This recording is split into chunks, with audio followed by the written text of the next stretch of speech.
capítulos del libro de Apocalipsis y la semana pasada nosotros veíamos el capítulo 7 de Apocalipsis, así que les invito a buscar en sus Biblias el capítulo 7 del libro de Apocalipsis.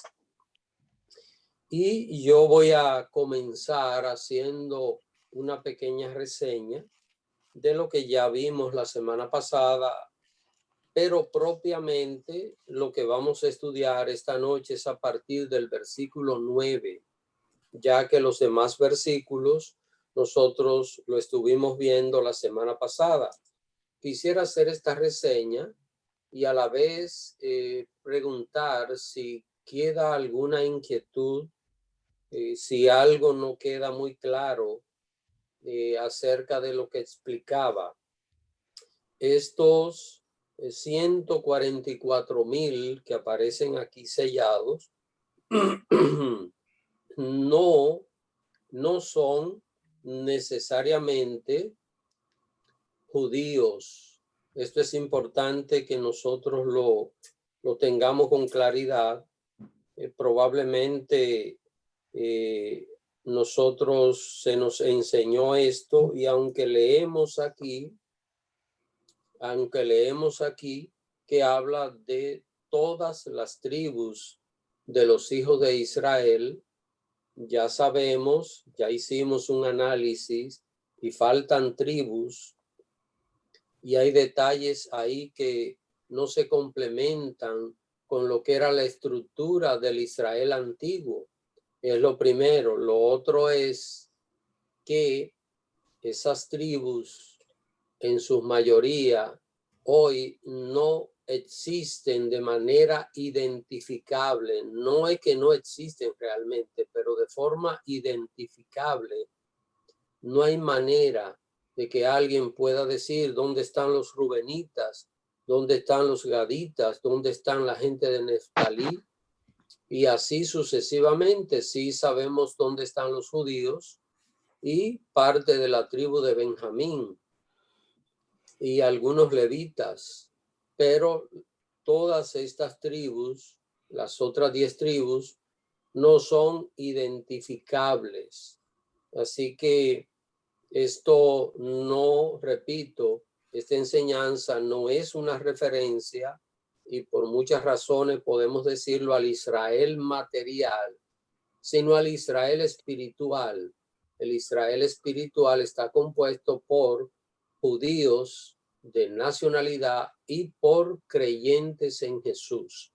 Así que ese es el Israel espiritual, y no parece ser, y no hallamos ningún fundamento en el libro de Apocalipsis para pensar que se refiere solo a israelitas de nacionalidad. Así que no sé si tienen alguna pregunta acerca de esto. Hay sobradas citas bíblicas en el Nuevo Testamento para mostrar que el Señor del pueblo gentil y del pueblo judío hizo uno solo, como lo dice el apóstol Pablo en la epístola a los Efesios. Y allí Pablo señala con toda claridad. También Pedro, en su primera carta, en su capítulo 2, señala que nosotros que no éramos pueblo hemos venido a ser el pueblo de Dios.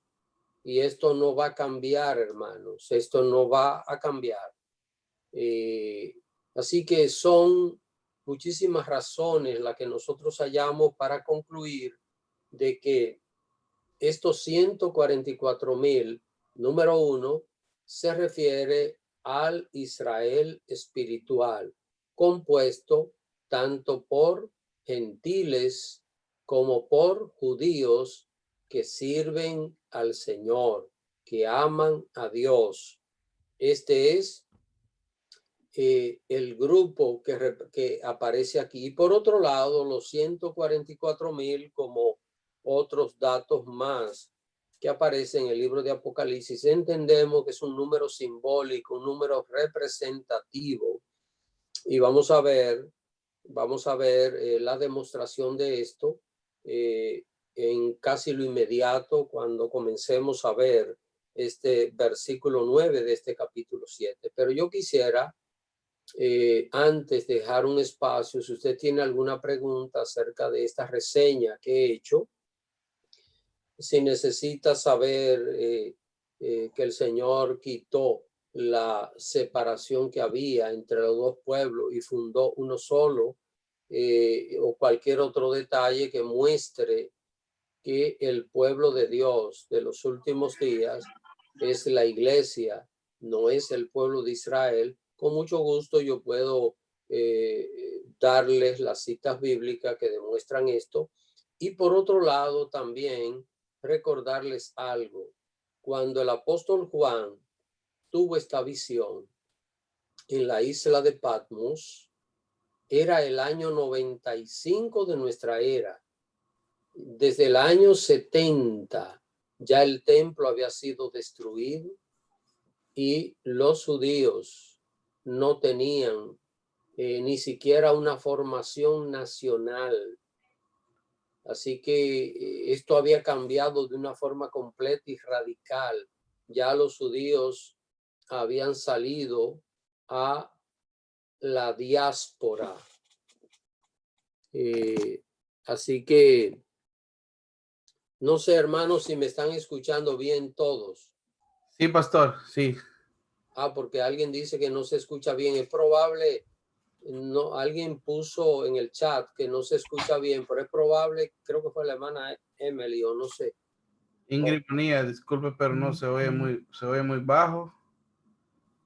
Ok, pero otra persona dice que se escucha nítido. Parece que la hermana Ingrid tiene que subirle el volumen a su... Ok, bueno. Quizá debe subir el volumen cualquier persona que tenga problema. Bueno, ok. Estas son de las limitaciones que tenemos de estos medios. Si estamos en vivo en un lugar todos reunidos, hermano, estas cosas no pasan. Todo el mundo escucha con el mismo nivel de sonido. Pero bueno, mis hermanos, repito, en el año 95, cuando Juan recibió la revelación de este libro, ya hacía unos 25 años que el templo había sido destruido y que la nación de Israel había sido deshecha. Aquello sucedió en el año 70, la revelación de Juan la tiene en el año 95, así que menos israelitas todavía había allá en Israel para ese tiempo de esta revelación. Y esto pues es parte también de lo que nosotros debemos entender cuando analizamos este libro. Recuérdense que el apóstol Juan estuvo recibiendo la visión de cosas que sucedieron realmente en el año 34, pero él las recibió en el año 95. Lo que pasa es que él fue llevado por el Señor, que tiene control del tiempo, fue llevado a través del tiempo a mirar toda aquella revelación, todo aquello que había acontecido ya en el año 34, que es cuando Jesús abre los sellos para que nosotros pudiésemos tener hoy este libro abierto y poder leer este libro. Así que algunas preguntas acerca de esto o algún comentario.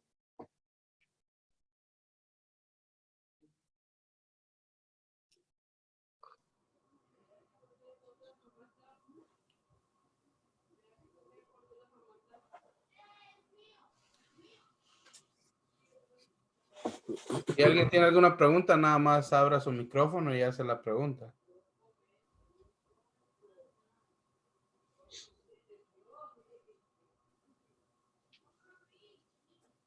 No hay nadie, pastor. Bueno, pues vamos a comenzar a estudiar a partir de este verso 9 del capítulo 7 de Apocalipsis. Así que quisiera que alguien, por favor, se lea esta cita bíblica, Apocalipsis, capítulo 7, versículo 9.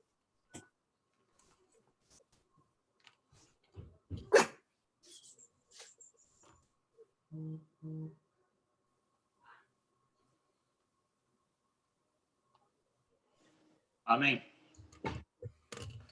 Después de esto, miré y apareció una multitud tomada de todas las naciones, tribus, pueblos y lenguas. Era tan grande que nadie podía contarla. Estaban de pie delante del trono y del Cordero, vestidos de túnicas blancas y con ramas de palma en la mano. Gritaban a gran voz: la salvación viene de nuestro Dios, que está sentado en el trono, y del Cordero. Hermanos, vamos nosotros a analizar paso a paso lo que dice este versículo. Recuerden que cuando nosotros estudiamos la Biblia, no podemos hacerlo a la carrera, no podemos leer la Biblia como leemos un periódico, como leemos cualquier cosa.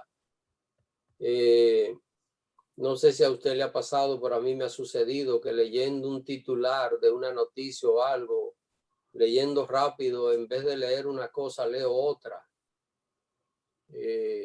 Recuerdo a alguien que leyendo una receta, en vez de decir una cucharada, dijo una cucaracha. Imagínese una receta de comida, ¿verdad? En vez de leer una cucharada de tal cosa, decía, y leyó rápido una cucaracha de tal cosa. No podemos leer la palabra de Dios a la carrera, sino que debemos sacar el extracto de ella. Entonces, miren, Juan dice que después de esto él miró, después de ver estos acontecimientos de los 4 ángeles. Ustedes saben que este capítulo 7 inicia aquí y es un interludio. Recuerden, este capítulo 7 hay que insertarlo a la mitad del 5º sello para que pueda mantenerse el orden cronológico que tiene el libro de Apocalipsis. Tiene un orden maravilloso y extraordinario, pero es importante que nosotros pongamos cada pieza donde va. Cuando estudiamos las profecías bíblicas o la escatología bíblica, es como armar un rompecabezas. Usted lo que le gusta hacer esto, saben que poco a poco, con paciencia, con calma, se van armando todas estas piezas y luego la persona tiene un paisaje hermosísimo, un cuadro maravilloso resulta, pero hay que ir armando todas estas piezas y así es el libro de Apocalipsis. El Señor en su sabiduría nos dejó el libro bien ordenado, bien cronológico, pero usted y yo tenemos que buscar las piezas.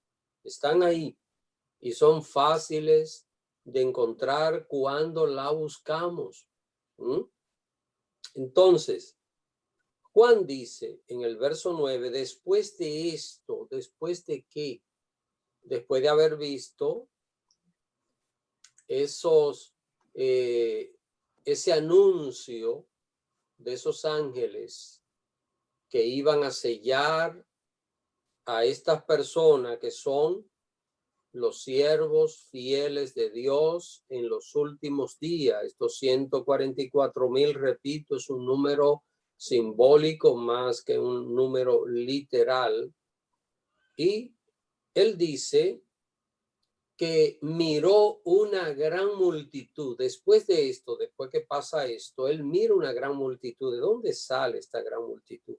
Más adelante lo dice, pero yo quiero que usted en este momento analice esto. Juan miró una gran multitud, una multitud tan grande que nadie podía contar. ¿Y de dónde venían? Dice aquí, de todas naciones, tribus, pueblos y lenguas, no solo de Israel, Esta multitud enorme. Ahora, vayamos viendo esto con detenimiento. ¿Dónde dice Juan que vio esa multitud? Dice que estaban delante del trono y en la presencia del Cordero. Estaban delante del trono. Vamos a ver lo que hay delante del trono en el libro de Apocalipsis. Yo quiero que alguien se busque Apocalipsis capítulo 4.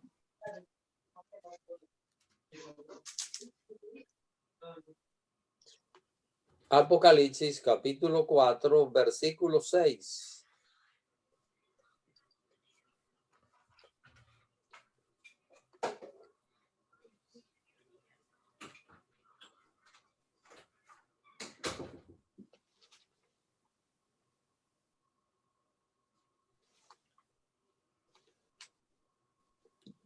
Vamos a ver qué es lo que está delante del trono allá en el cielo. Hermana Marina.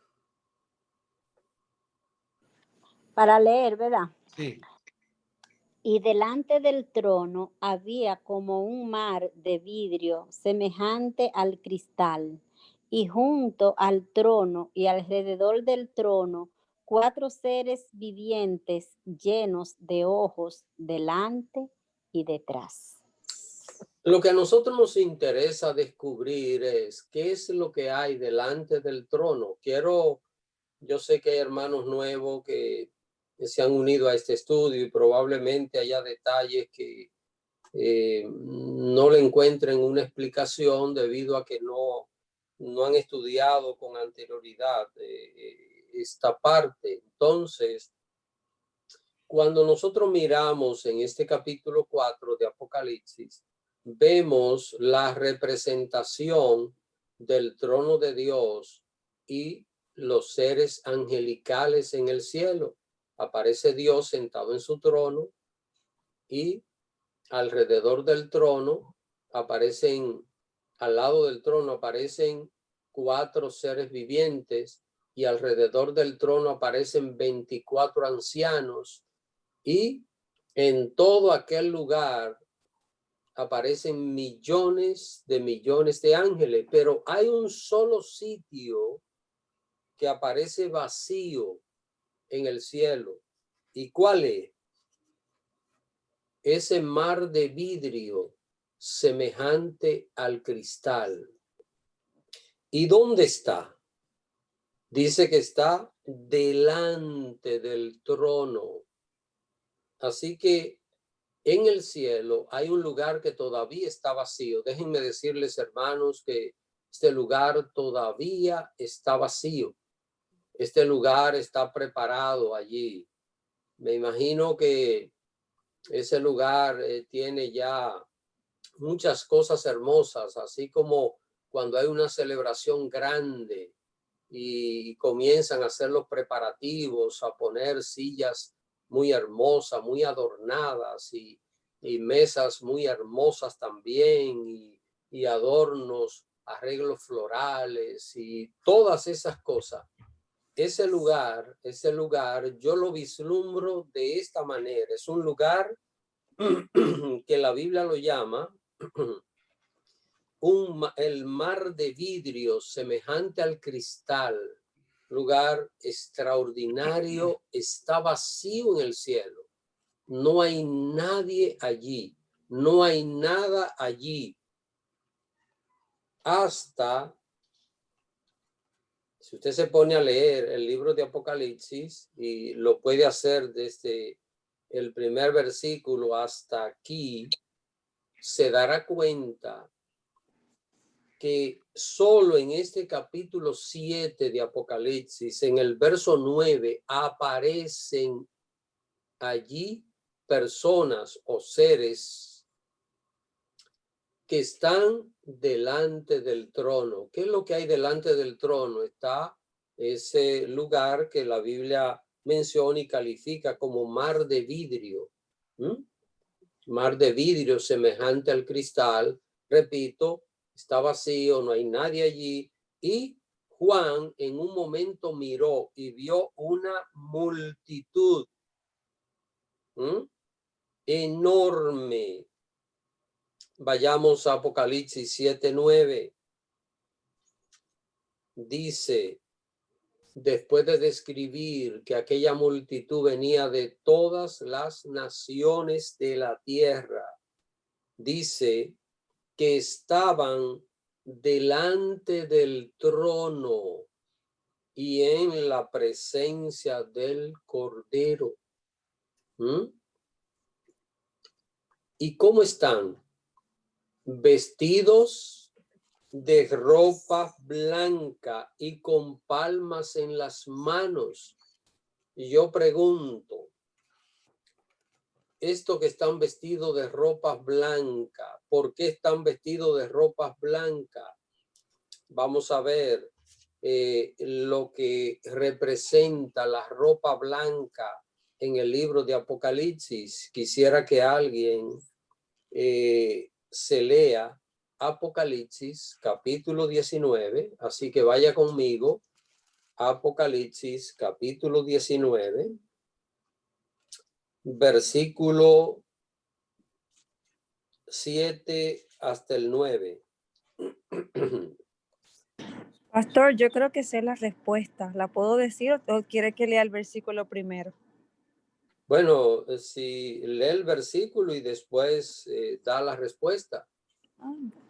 Ok, 19, versículos 7 y 8, ¿verdad? Hasta el 7 hasta el 9. Hasta el 9, perdón. Gocémonos y alegrémonos y demos de gloria, porque han venido las bodas del Cordero y su esposa se ha preparado.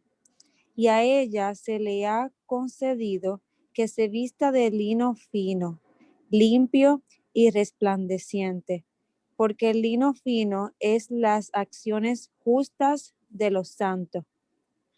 Y el ángel me dijo, escribe, bienaventurados los que son llamados a la cena de las bodas del Cordero. Y me dijo, estas son palabras verdaderas de Dios. Hermano, bueno, Lee, ¿tú tienes que decir algo? Sí, yo pensaba que era porque habían sido emblanquecidos por la sangre del Cordero. Ok, Que pero estaban vestidos de blanco, pero ya leí el versículo. Ahí está la respuesta. sí, pero ellos están ¿dónde? Ellos están delante del trono y la presencia del Cordero. Es decir, estamos hablando de seres humanos que están en el cielo y que ya han sido transformados. Nadie que no haya sido transformado puede vestir vestiduras blancas, hermanos. Es decir, solo la persona que sea transformada va a vestir estas vestiduras blancas. Entonces, estos que aparecen allí, ¿quiénes serán? No puede ser otro, hermano, que la iglesia que ya ha sido arrebatada de la tierra. La iglesia que ha llegado allí, guiada por Jesús, a la presencia del Señor y comienza la celebración de las bodas del Cordero. Al decir esto, yo sé que probablemente a alguien en este momento se le crucen los cables, ¿verdad? Porque nosotros, y esto durante muchos años, yo lo enseñé, porque así me enseñaron, que esto que aparecen aquí son cristianos que se quedaron, que no se fueron con Cristo y que por eso pasan por la gran tribulación. Yo enseñé esto durante muchos años, pero mis queridos hermanos, lo que yo me pregunto y lo que me llevó a mí a variar esto es que ¿dónde está la iglesia en el cielo si esta no es la iglesia? yo no veo por ninguna parte la presencia de la iglesia en el cielo, que no sea aquí. Usted se puede poner a leer desde el primer versículo del capítulo 1 de Apocalipsis y estar leyendo minuciosamente y no va a encontrar ningún grupo de personas allá en los cielos hasta que se encuentre aquí con esta multitud. Así que no hay otra manera de entender que estos que están aquí, note que llegan a celebrar esto de palmas en las manos. Era una representación en el antiguo Israel de celebración, de gozo, de alegría. Se hacía una fiesta que era la fiesta de los tabernáculos, que era la última fiesta de las 7 fiestas sagradas que hacía el pueblo de Israel en la antigüedad. Y eran 7 días en los cuales el pueblo hacía tabernáculos o choza de ramas, y era día de celebración, eran 7 días. Y estos que aparecen aquí, repito, hermanos, están vestidos de ropas blancas. Dice la Biblia que esta ropa blanca es para ir a la celebración de la boda del Cordero, no es otra cosa. Entonces, ¿qué estamos viendo aquí en este versículo 9 de Apocalipsis, capítulo 7? Estamos viendo a la iglesia de Cristo que ha sido arrebatada de la tierra. Así que este grupo que aparece aquí y que Juan vio, en ese grupo que Juan vio en ese momento, estaría él incluido, porque Juan está esperando la venida del Señor para recibir esa transformación y de esta manera ser partícipe de esta celebración de las bodas del Cordero. Así que miren otra razón por la cual no queda ninguna duda que es de la iglesia del Señor que aparece aquí, porque si esta no es la iglesia del Señor, ¿cómo esta multitud llega al cielo transformada? Estos son cuerpos glorificados. Entonces tendríamos nosotros que inventarnos un segundo arrebatamiento. Si ya la iglesia está en el cielo antes de este grupo, la pregunta es, ¿cómo yo hallo en la Biblia una respuesta bíblica para demostrar que esta gente llegó al cielo? ¿De qué manera llegó? ¿Cómo llegó al cielo? Alguien puede decir, no, que todos son muertos. Bueno, no aparecen aquí como muertos, aparecen como personas transformadas.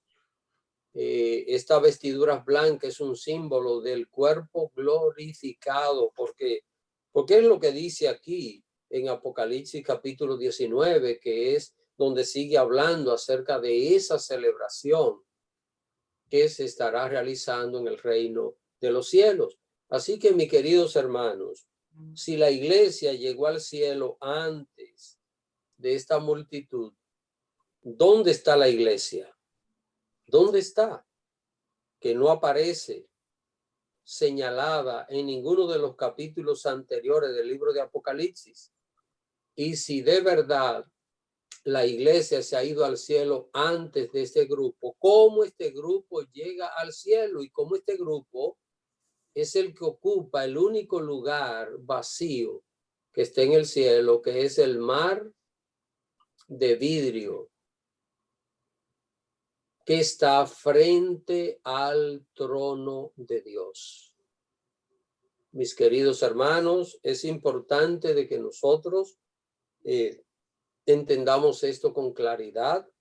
Esto es muy sencillo, puede chocar con algunas escuelas de pensamiento, pero el creyente está para defender lo que dice la palabra de Dios, no para defender el pensamiento de una escuela, porque Las escuelas de pensamiento tienen sus verdades y podemos decir que sí, nos han ayudado, pero sin embargo, el pensamiento de una persona no es inspirado. Lo único que es inspirado es la palabra de Dios.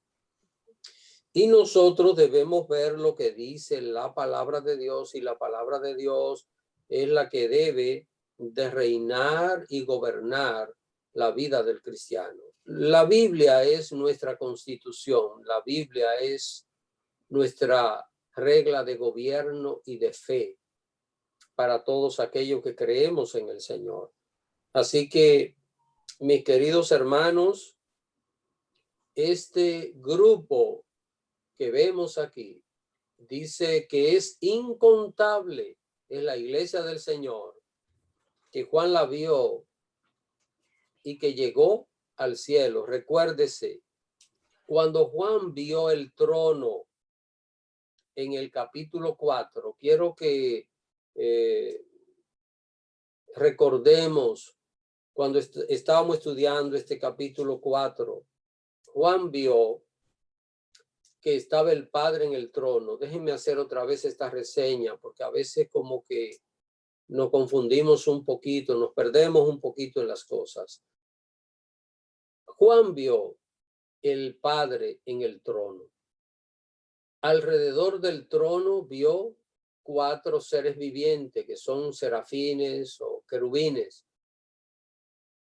Y alrededor del trono vio 24 ancianos, que ya analizamos nosotros acerca de la probable procedencia de esos 24 ancianos. Y alrededor del trono, en el capítulo 5, verso 11, dice: y miré y oí la voz de muchos ángeles alrededor del trono y de los seres vivientes y de los ancianos, y su número era millones de millones. Noten, cuando Juan vio todo esto, el Cordero no había llegado. Juan mira el Cordero después. Después aparece el Cordero. Ahora, ya en el cielo tenemos al Padre en su trono, los seres vivientes, los 24 ancianos y millones de ángeles. Pero el mar de vidrio, mar de cristal que aparece ahí, está todavía desocupado. Está desocupado.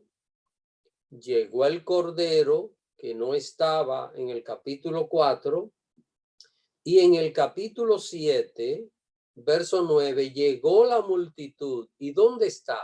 Está frente al trono de Dios. Ahora, quiero que entiendan esto. Jesús ascendió a los cielos en el año 34 de nuestra era. Noten, van a ser casi 2000 años. Estamos solo a 14 años de celebrar que Jesús hace 2000 años que subió a la diestra del Padre.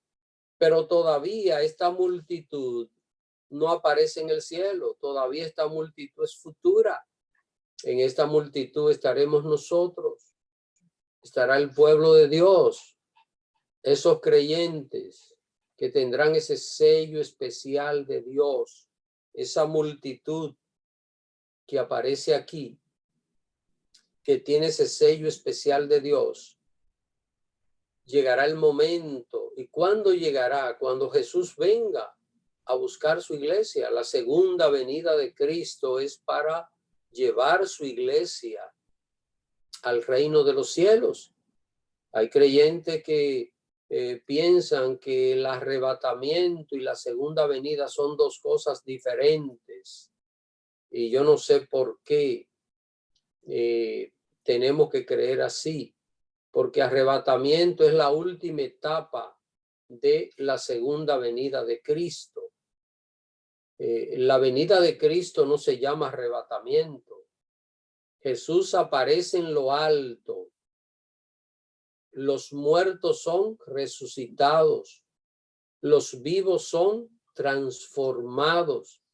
Y los dos grupos, vivos transformados y muertos resucitados con cuerpo glorificado, los dos grupos juntos, dice que son arrebatados.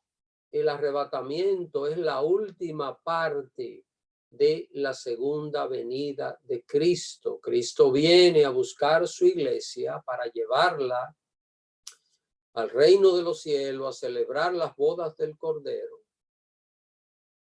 Y esa iglesia es la que aparece frente a este trono de Dios, aquí en este verso 9. ¿Y qué hay frente al trono de Dios? Repito, el mar de vidrio, semejante al cristal. Así que ese lugar está preparadito, está allí. No sabemos si ya está listo totalmente. Creo que la venida del Señor no se tarda mucho. Así que nosotros tendremos esa oportunidad, y esa multitud vestida de ropa blanca son los santos del Señor.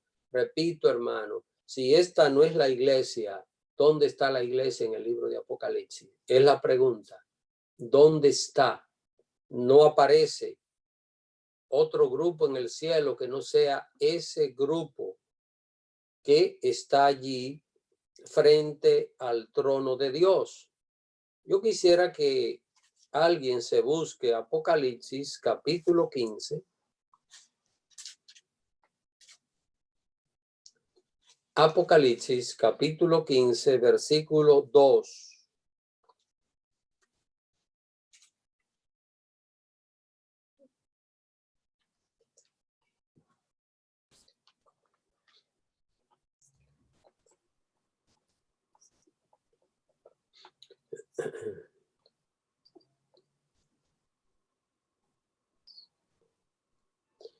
Alguien, por favor, léase Apocalipsis capítulo 15, versículo 2.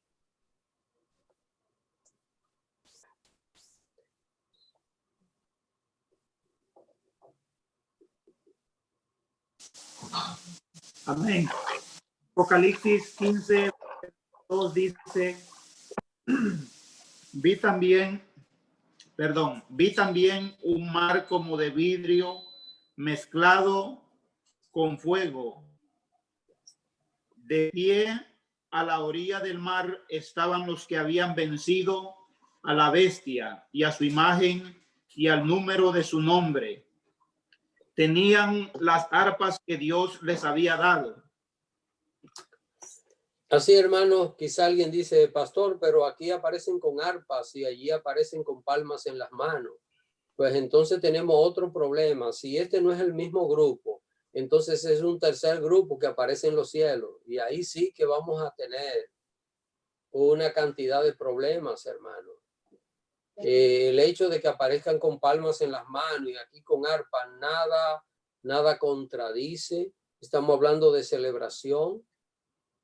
Las palmas representan celebración y las arpas también. ¿Para qué se usan las arpas?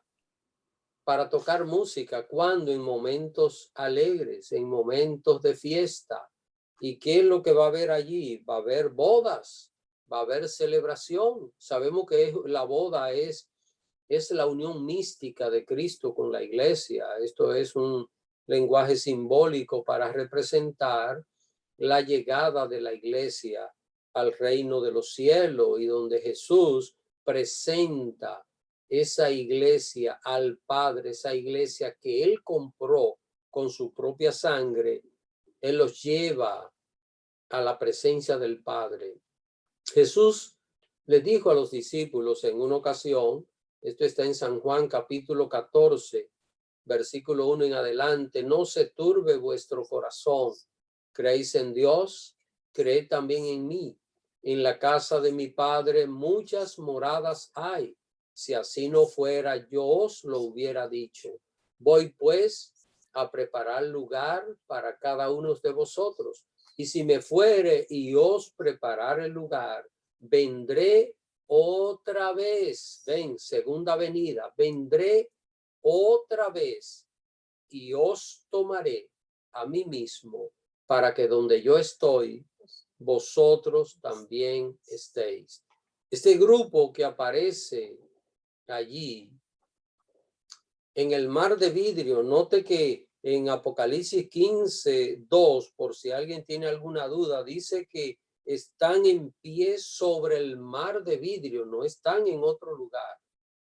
Están sobre ese lugar que Juan menciona como mar de vidrio.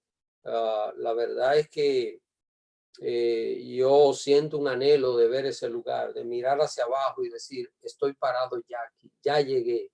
Hermano, este debe ser el gozo que nos debe mover a nosotros para serle fieles al Señor, para vivir vidas que honren al Señor.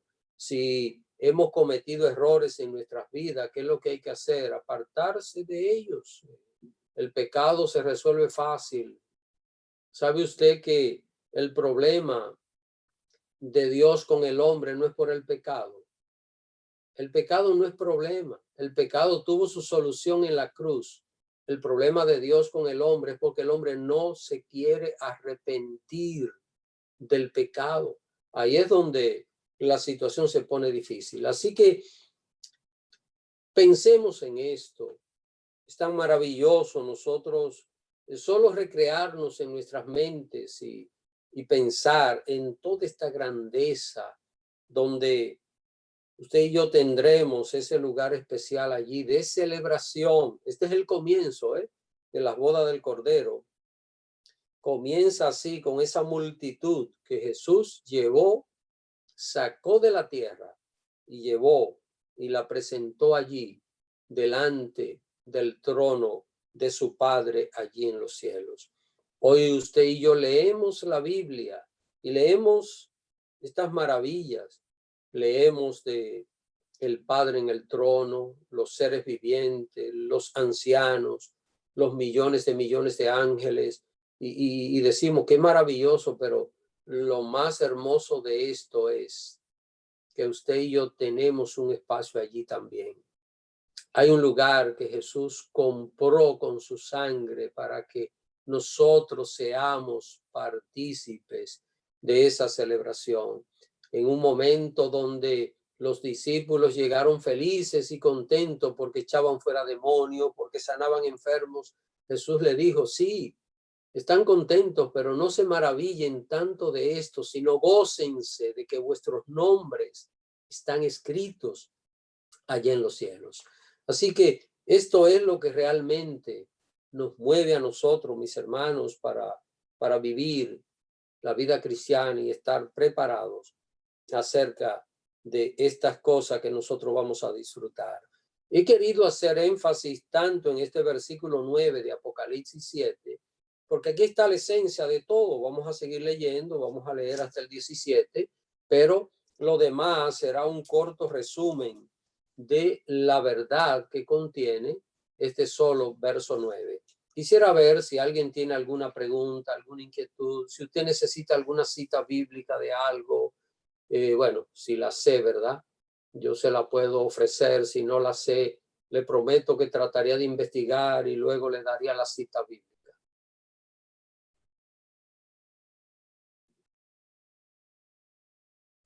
Preguntas, inquietudes.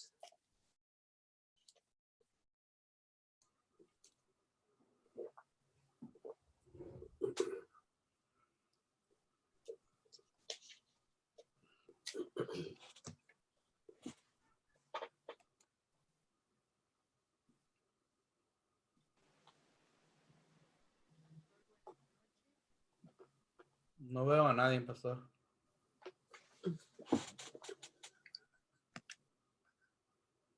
Ok, veo que hay 42 personas conectadas. Así que, pero bueno, están escuchando, no hay inquietudes. Bueno, vamos a seguir estudiando lo que dice la palabra del Señor. Ya hemos visto esta multitud, ya tenemos una serie de detalles acerca de esta multitud. Es importante, mis hermanos, que para nosotros mirar una verdad bíblica, que tomemos nota de la demostración de esa verdad. Nosotros, al estudiar la Biblia, a veces utilizamos este método, solo oír. Hay personas que nunca toman notas. Bueno, yo sé que hay creyentes que no saben leer y escribir, y en este caso, pues Dios le da una sabiduría especial para conservar estas enseñanzas, pero a no ser que ese fuese el caso, es importante tomar notas, porque lo que escuchamos hoy en 2 horas se nos olvida el 93%. Escuchen esto, lo que yo estoy diciendo en 2 horas, usted recordará así de mente el 93, el 7% es lo que quedaría y se perdería un 93%, pero si tomamos nota, vamos a conservar la mayor parte de la enseñanza y de esta manera vamos a ver cuáles son las evidencias que demuestran una verdad y por qué se parte para llegar a una verdad. Vamos a seguir leyendo, vamos a ver lo que dicen los versos 11 y 12 de este capítulo 9 de Apocalipsis.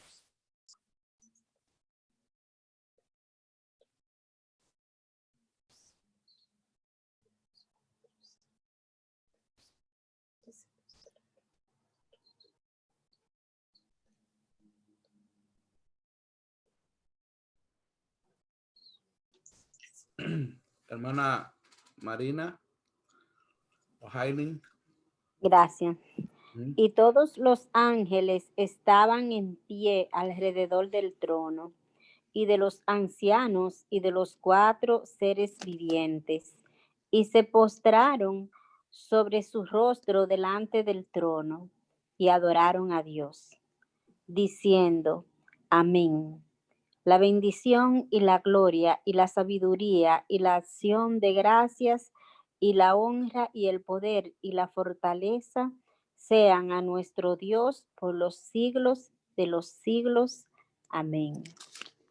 Hermanos, ¿por qué en ese momento los ángeles? Recuerden, esto es algo que todavía no ha sucedido, ¿eh?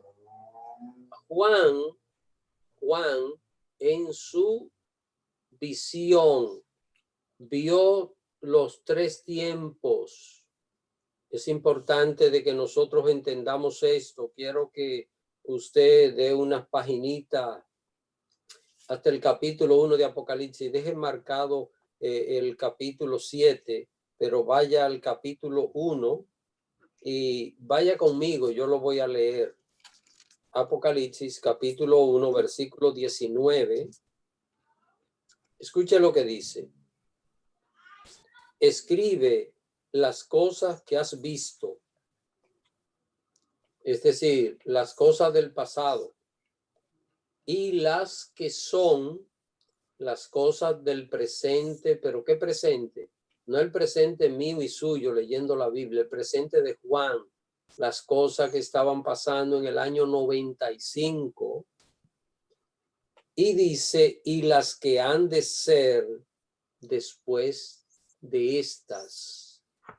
Las que han de ser son las cosas que en el momento en que Juan recibió la revelación no habían sucedido, no habían acontecido.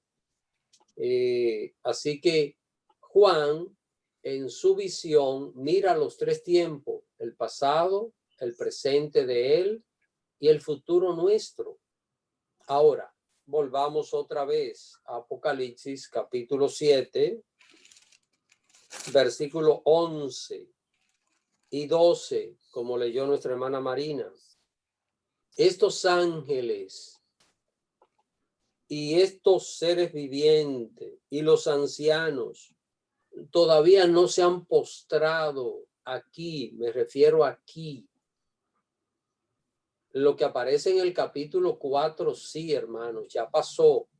Lo que aparece en el capítulo 4 y el capítulo 5 de Apocalipsis ya pasó en el año 34 cuando Jesús ascendió a los cielos. Pero esto que dice aquí, de todos los seres angelicales que se postran a adorar a Dios, todavía no ha sucedido, hermanos. Esto es todavía del futuro, porque esto va a pasar cuando esa multitud enorme llegue y esté frente al trono de Dios. Cuando Jesús venga y lleve su iglesia y le establezca ahí frente al trono de Dios, es cuando estos ángeles, estos seres angelicales y estos 24 ancianos van a rendir esa adoración a Dios. Así que esto es futuro. ¿Y por qué van a adorar a Dios?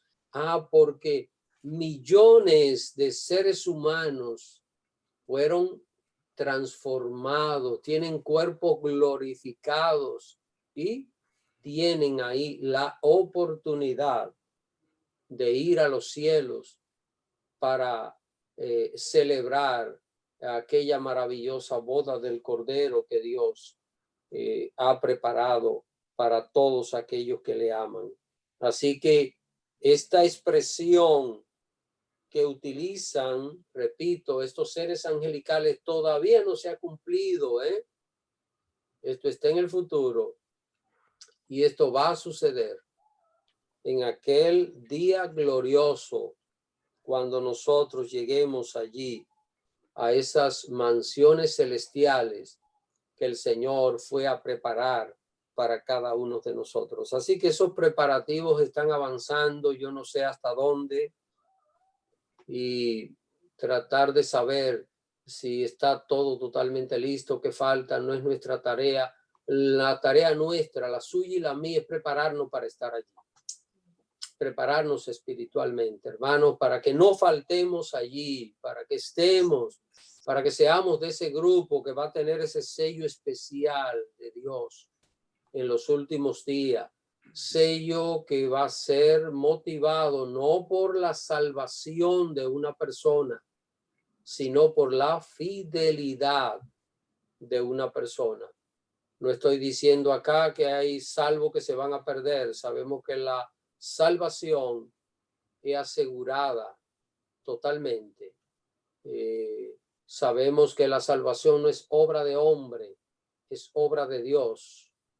Pero sí sabemos que hay creyentes que por su estilo de vida, por su manera de vivir, no serán partícipes de este sello especial que será puesto en los primeros versículos de este capítulo 7 aparece, y que tampoco serán partícipes de esta celebración, no estarán allí. Recuerden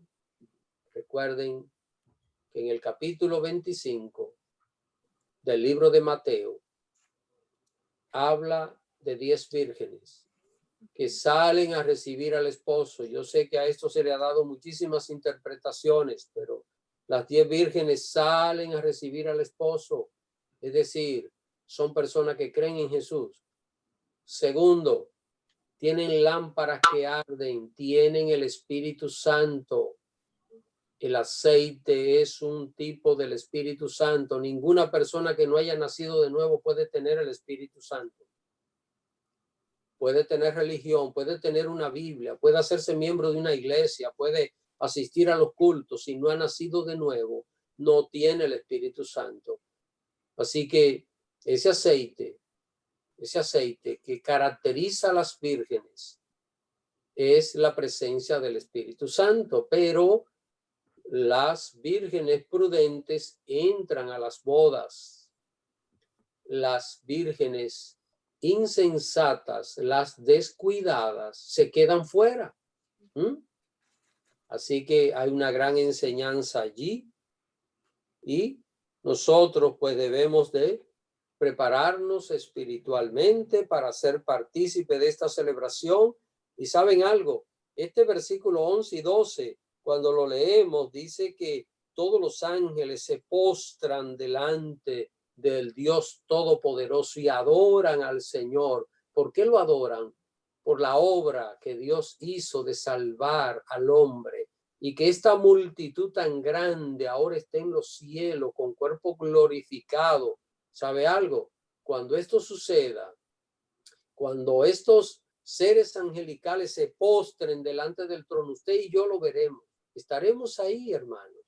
Disfrutaremos y nos uniremos a esa adoración celestial. Recuerde que en el verso 10 dice que la multitud clama a gran voz. ¿Y qué dice? Que la salvación pertenece a nuestro Dios, que está sentado en el trono, y al Cordero. Así que nosotros llegamos al cielo, adoramos a Dios, y cuando nosotros terminamos la adoración, todos los seres angelicales se postran y adoran a Dios por su gran obra, por su gran bondad y su gran misericordia que ha tenido para con cada uno de nosotros. ¿Preguntas hasta aquí? Vamos a seguir leyendo. Hermano Carlos o hermana Janet, levantaron su mano. No es una pregunta, pastor, solo le quería pedirle por favor que me repita los capítulos que cumplieron, que escuché 4, no sé si el 3 y el 5 o todo desde el 1 hacia el 5. Es decir, ¿cuáles capítulos ya se cumplieron? Correcto, sí. Ok. Miren, hermanos, el capítulo 1 de Apocalipsis, Juan lo vio, y el capítulo 1 aconteció en el mismo año 95, porque Juan estaba en la isla de Patmos, y ese era el año 95 de nuestra era, y lo que Juan vio, la visión del Señor glorificado, y todo lo que él vio en el capítulo 1 sucedió en el año 95, sucedió con Juan, con Juan en persona, allí en la isla de Patmos. Lo que aparece en el capítulo 2 y el capítulo 3 era lo que estaba sucediendo en las iglesias de ese tiempo. Esas 7 cartas es una representación de lo que estaba viviendo el pueblo de Dios. Déjenme decirle algo que ya he dicho acá, pero lo voy a repetir ahora. Estas 7 iglesias no eran las únicas que habían. Capítulo 2 y capítulo 3 no eran las únicas. Habían miles de congregaciones para ese tiempo. Estamos hablando del año 95. Así que las iglesias se habían multiplicado enormemente. Ahora parece ser que estas 7 iglesias tenían una representación de todo lo que estaba sucediendo en todas las iglesias, es decir, cualquier iglesia que en cualquier lugar usted buscase, fácilmente podía ajustarse a una de estas 7 iglesias lo que estaría pasando en cuanto a ella, y por eso el Señor pues le manda estas 7 cartas a estas 7 iglesias. Así que esto estaba pasando en el año 95. Ahora, el capítulo 4 y el capítulo 5, lo que Juan vio allí, Juan fue llevado en el tiempo.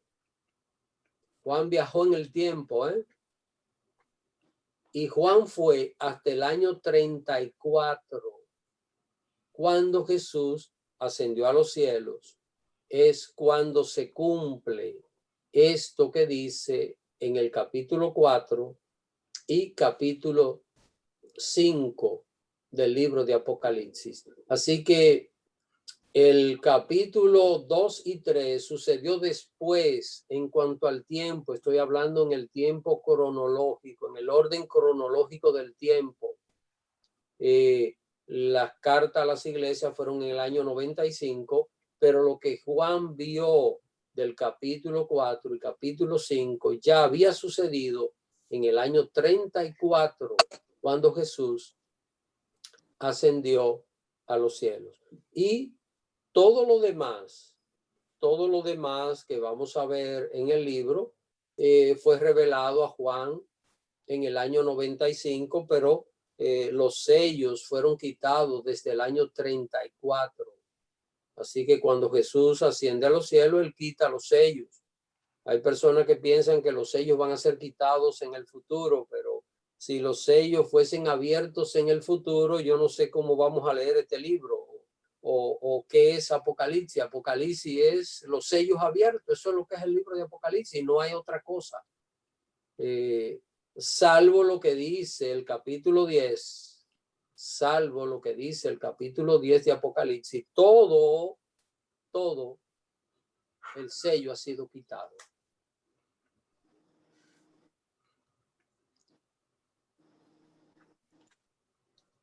¿Tomaste la nota, hermano Carlos? Sí, gracias. Ok, hermanos, ¿alguna otra pregunta?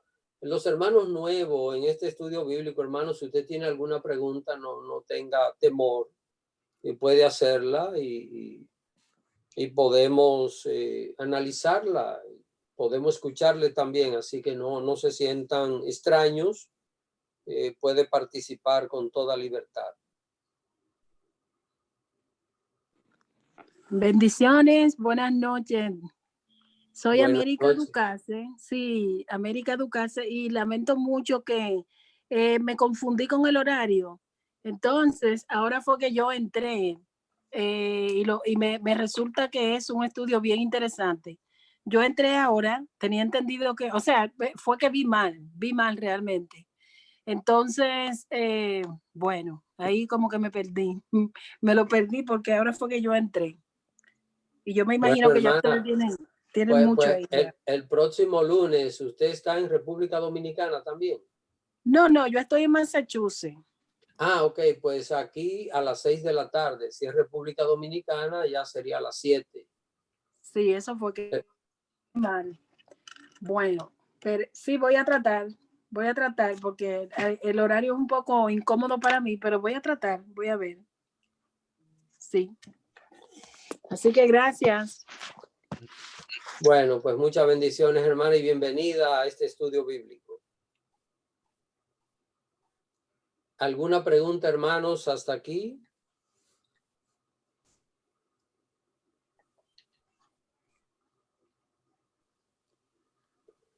Buenas noches, pastor. Buenas Mi nombre noches. es Esperanza. Leonor me invitó Bielka al estudio, así es que gracias, porque de verdad que es una bendición poder leer y aprender más de lo que va a venir, de lo que ya ha pasado y de lo que viene para nosotros, el pueblo de Dios. Muchísimas gracias, yo estoy aprendiendo y acompañando. La verdad que un gozo poder estar aquí con ustedes. Dios los bendiga mucho. Y bueno, pues gracias. No tengo una pregunta, pero estoy en el gozo de saber que nos estamos preparando para encontrarnos con el Señor. Amén. Amén, amén, Amén. hermana. Eso es lo Amén. mejor. Muchas Sí, mi bendiciones hermano. para usted. Amén, amén. Gracias, mi hermano. Para ustedes también. Hermana Doralisa.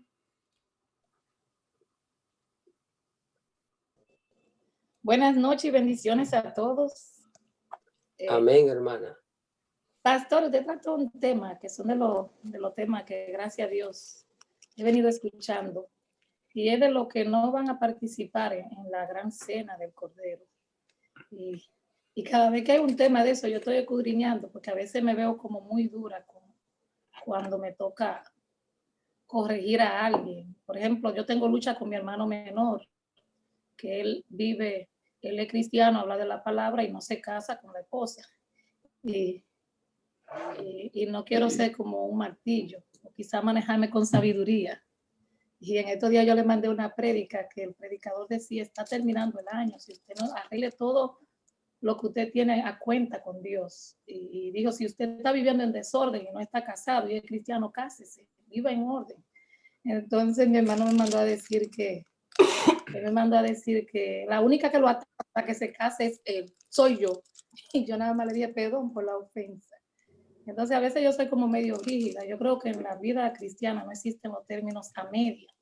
o yo soy cristiana y si el pecado, lo que yo estoy haciendo, que me doy cuenta que estoy pecando, debo evitarlo y eliminarlo y apartarme, como usted dijo. Entonces, lo que quiero es que usted me haga un poquito de énfasis, quizá para actuar mejor, que tengo contradicciones con mis amigas que son modernas con los novios y eso, y yo me veo como la ridícula, la caica, pero yo le digo que la Biblia no necesita ser actualizada y la Biblia me manda eso.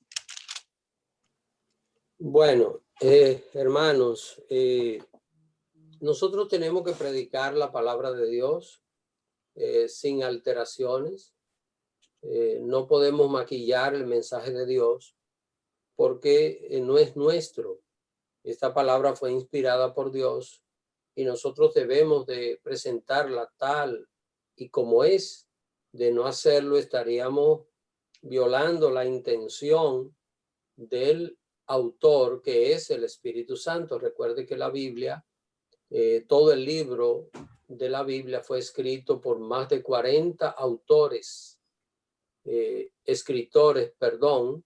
más de 40 escritores escribieron los libros, los 66 libros de la Biblia, pero hay un solo autor que es el Espíritu Santo. Entonces, nosotros tenemos que, cuando vamos a citar, por ejemplo, si alguien escribe un libro y usted quiere citar ese libro, usted debe citar textualmente lo que dice ese autor para usted no violar la intención de ese autor. Eso pasa con el mensaje de Dios. Nosotros no lo podemos alterar. Ahora, hay un detalle muy importante. Recuérdense de esto. El predicador da el mensaje. El Espíritu Santo hace la obra en el corazón de la persona. Si nosotros tratamos de cambiar el corazón de una persona, vamos a tener problemas. Por una razón, porque el mensaje nuestro llega hasta el oído. El mensaje de Dios llega hasta el corazón y la persona necesita transformar su corazón para poder honrar a Dios, para poder agradar a Dios.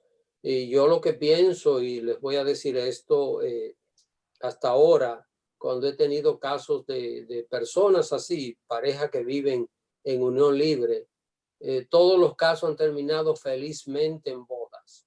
No me precipito y sé que Dios los va a guiar. Lo que he hecho es orar para que el Señor les ayude a entender que si se aman, ¿por qué no pueden firmar un contrato? Porque yo pienso que un papel es más insignificante que el amor. Entonces, si una pareja se ama, ¿por qué no puede firmar un contrato diciendo ante las leyes, yo amo a esta mujer, y una mujer decir, yo amo a este hombre? Porque no puede hacerlo. Así que, pero hermanos, hay un tiempo en que las cosas ocurren y recuérdese, nosotros predicamos, pero hay una obra que Dios la va a hacer y debemos ser pacientes con esa obra, pero no dejar de amonestar. No dejar de amonestar, porque recuérdese, el que cuando Cristo venga no esté en la raya, se va a quedar y no va a disfrutar de estas cosas. El creyente que cuando Cristo venga no esté preparado, se va a quedar aquí en el día de la ira de Dios y va a tener que esperar después de muerto 1000 años para entonces ser resucitado y recibir la vida eterna.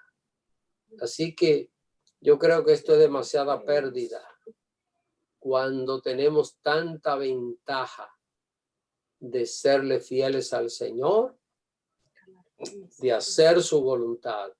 Recordemos algo importante, y este es el centro siempre de mi predicación: si nos hemos equivocado, si hemos pecado contra Dios, es muy sencillo. No hay que esperar un año, no hay que esperar ni siquiera una hora. Cuando un cristiano peca, sabe que pecó, y un minuto después puede ir de corazón delante del Señor, hasta trabajando puede ser, no importa dónde sea. Usted está trabajando y siente que pecó, usted sabe que pecó, está trabajando y usted siente que necesita pedirle perdón al Señor y en su ambiente de trabajo usted no siente que hay la ocasión, vaya al baño. Todo empleado tiene derecho de ir al baño, vaya al baño y vaya allí a pedirle perdón al Señor, arrepentirse. ¿Y sabe lo que va a pasar? Ese pecado queda borrado inmediatamente. Eso es lo que dice mi Biblia.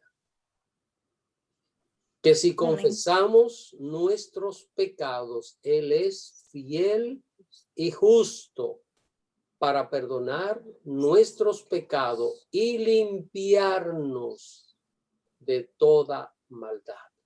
Así que esto es sencillo. Dios ha puesto las cosas sencillas. Nosotros somos las que las complicamos, pero es sencillo. Estar listo y preparado con Cristo es lo más sencillo que hay. Solo hay que renunciar al pecado. Hermana Magnolia. Sí, yo quería agregar con relación a la pregunta que hizo la hermana Doralisa. En mi experiencia mía particular, a mí me ha dado muchos resultados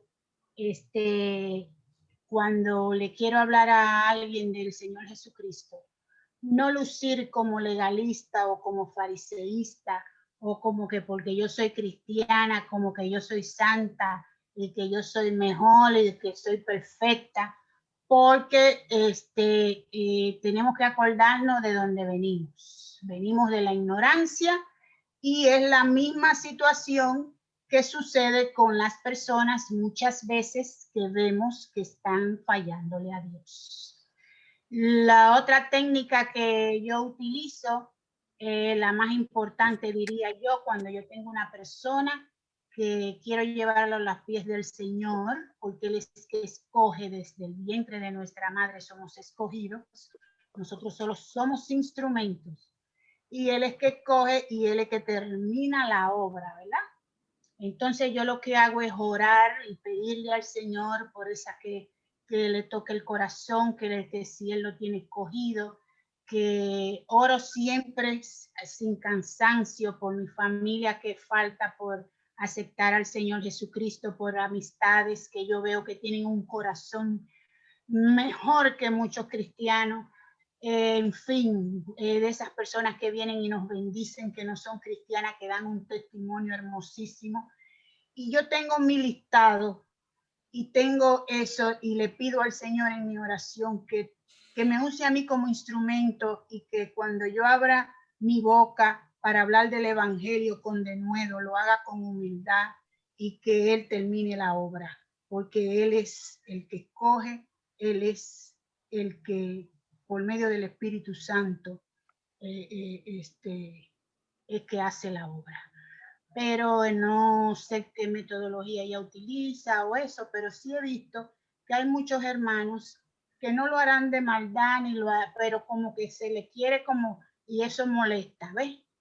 Que venga otro como creyéndose que ya es santo y que ya es perfecto. Tenemos que tener mucho tacto para trabajar con el Señor Jesucristo. Hay que ser humilde, manso, dar testimonio, amor y orar sin cesar. Eso era lo que quería decir. Amén. Hermanos, ¿alguna pregunta acerca de estos versículos de Apocalipsis 7? Ya vamos a leer los últimos versículos para concluir. No sé si de lo que he hablado acerca de esto hay alguna pregunta.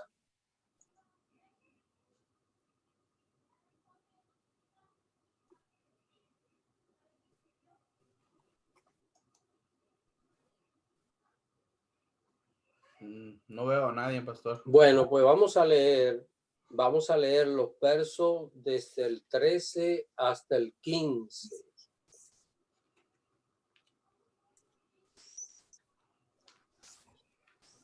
Brother, hermano.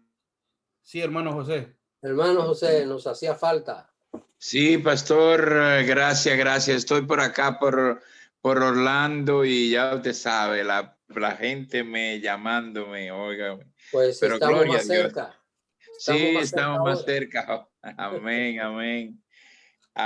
Y leemos el 13 diciendo: entonces uno de los ancianos habló diciéndome: estos que están vestidos de ropas blancas, ¿quiénes son y de dónde han venido? Yo le dije, Señor, tú lo sabes. Y él me dijo, estos son los que han salido de la gran tribulación y han lavado sus ropas y las han emblanquecido en la sangre del Cordero. Por esto están delante del trono de Dios y le sirven día y noche en su templo. Y él está sentado sobre el trono y él que está sentado sobre el trono extenderá su tabernáculo sobre ellos. Y ya no vendrá hambre ni sed, y el sol no caerá más sobre ellos, ni calor alguno. Porque el Cordero que está en medio del trono los pastoreará y los guiará a fuentes de agua de vida, y Dios enjugará toda lágrima de los ojos de ellos. Hermanos, aquí hay una partecita que yo sé que es la parte que a nosotros nos preocupa. Y es la partecita que siempre nos ha preocupado. Y yo no voy a abundar demasiado en todos los detalles de estos versículos, porque quiero ser prudente con el tiempo y ya estamos un poquito avanzadito en este estudio. Yo solo quiero señalar algo. Uno de los ancianos, de los 24 ancianos, se acerca a Juan y le dice, Juan, ¿tú sabes quiénes son estos? Lo que Juan no sabía, que Juan era uno de esos. Pero amén. Juan dice, y yo no sé, tú lo sabes, o sea, yo no tengo ni idea. Juan no podía tener ni siquiera idea, hermanos, acerca de esta multitud tan grande que Juan estaba viendo. Y el anciano, ¿qué le dice? Estos son los que han salido de la gran tribulación. Aquí está la palabrita que no queremos oír, la gran tribulación. Y aquí entonces entramos en una disyuntiva. ¿Pasa la iglesia por la gran tribulación? Bueno, yo leo aquí que esta multitud está delante del trono,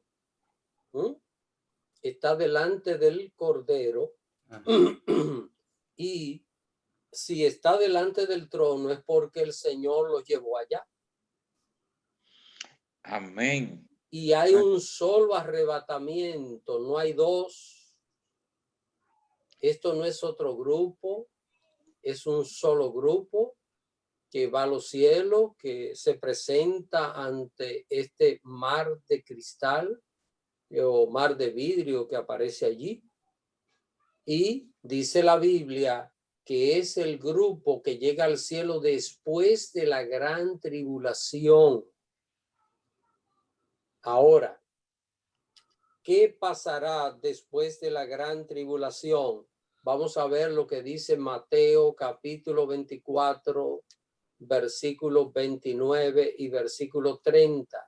Vamos a ver lo que dice allí la palabra de Dios. San Mateo capítulo 24, versículos 29 y versículo 30.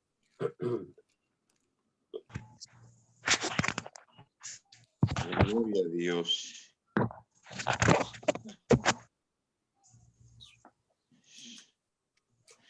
Amén, pastor. Y dice, e inmediatamente después de la tribulación de aquellos días, el sol se oscurecerá y la luna no dará su resplandor y las estrellas caerán del cielo y las potencias de los cielos serán consumidas. Entonces aparecerá la señal del Hijo del Hombre en el cielo y entonces lamentarán todas las tribus de la tierra y verán al Hijo del Hombre viniendo sobre las nubes del cielo con poder y gran gloria. Hermanos, qué casualidad que esa multitud que Juan vio en el libro de Apocalipsis, dice que salió de la gran tribulación, ¿verdad? Y es de toda nación, pueblo, tribus y lengua, y van vestidos de blanco para celebrar la boda del Cordero. Y Mateo capítulo 24, verso 29 dice que inmediatamente después de la tribulación el Señor aparece en las nubes. Así que, ¿de qué está hablando? Mateo 24 está señalando aquí qué es lo que va a pasar antes de que esta multitud que aparece en Apocalipsis capítulo 7 llegue al reino de los cielos. Es la multitud que sale de la gran tribulación. Esta multitud que aparece acá es una multitud representativa. Dice que salen de la gran tribulación, pero bien sabemos que aunque hay una cantidad que ya ha salido de la gran tribulación, aquí están juntos todos los creyentes de todas las épocas, que ya se acabó el sufrimiento, se acabó el dolor, se acabó la amargura, hermanos, porque la iglesia estará pasando por ese periodo de la gran tribulación, esa persecución. Es importante poder destacar esto. Y yo con esto voy a concluir.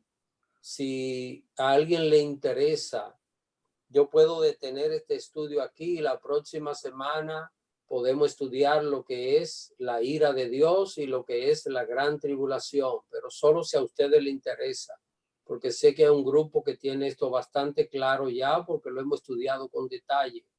Pero es importante que el cristiano sepa diferenciar la gran tribulación del día de la ira de Dios. La iglesia no pasa el día de la ira de Dios, pero la iglesia sí pasa la gran tribulación.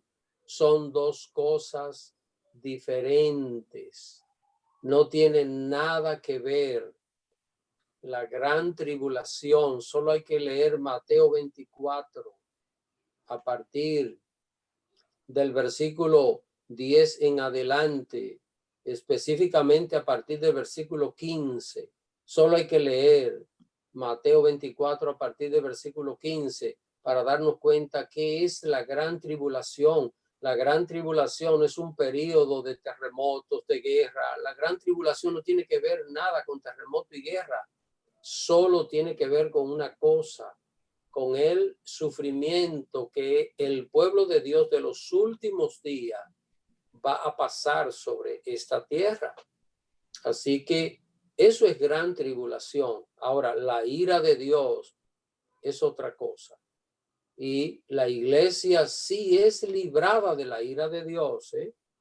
Amén. Cuando la ira de Dios sea derramada sobre el mundo, la iglesia estará en ese mar de vidrio en el cielo, ¿eh?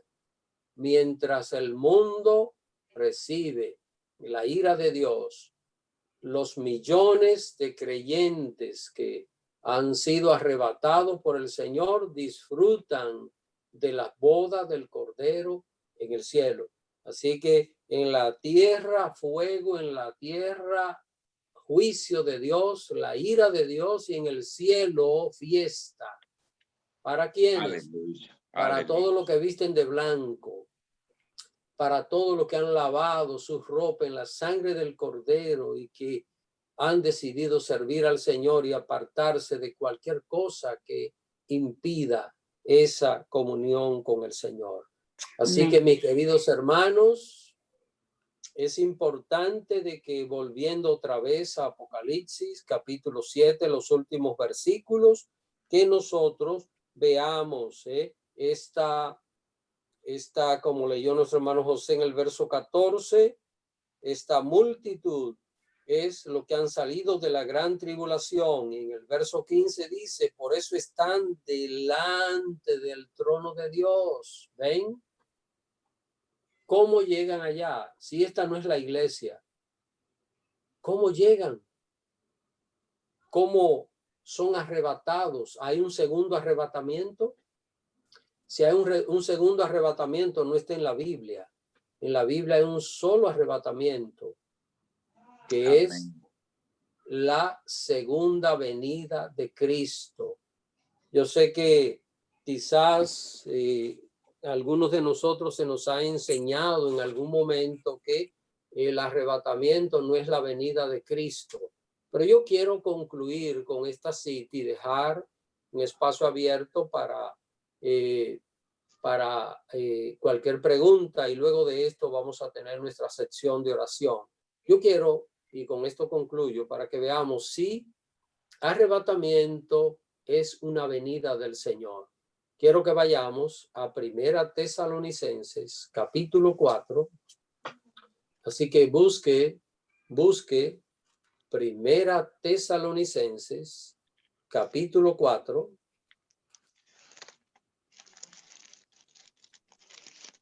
Yo lo voy a leer.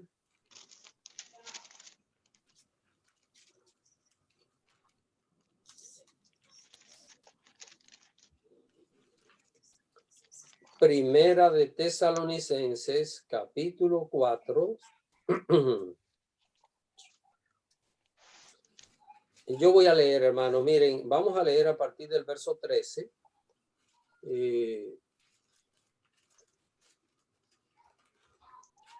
Primera Tesalonicenses, capítulo 4, versículo 13 dice: tampoco queremos, hermanos, que ignoréis acerca de los que duermen, para que no os entristezcáis como los otros que no tienen esperanza. Porque si creemos que Jesús murió y resucitó, así también traerá Dios con Jesús a los que durmieron en él. Por lo cual os decimos esto en palabra del Señor, que nosotros que vivimos, que habremos quedado ¿hasta qué? Al final. Hasta la venida del Señor. Entonces, ¿cómo que esto no es venida?